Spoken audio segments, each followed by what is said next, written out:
Welcome to Guide Guru. We hope this video helps.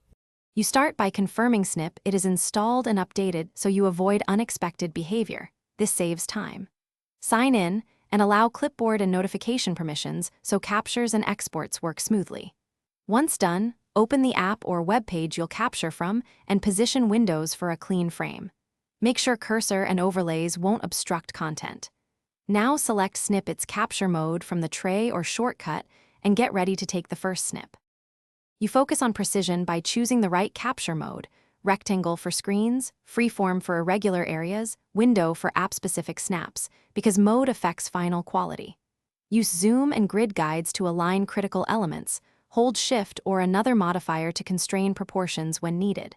After you capture, preview the image and add annotations. Use the pen for emphasis, text for clarity, and arrows for direction. Once annotated, pick export settings and destination so your workflow stays efficient and repeatable. You finalize by choosing export format: PNG when you need lossless clarity, JPG for reduced size, or PDF for document workflows, and then pick where it goes: clipboard, local file, cloud, or a shareable link. Make sure to name and tag the file if Snip It offers metadata so you can find it later. If a capture fails, first restart Snip It, then verify app permissions and clipboard access. If problems persist, clear cache or update the app to resolve corrupt temporary data quickly. Thanks for watching.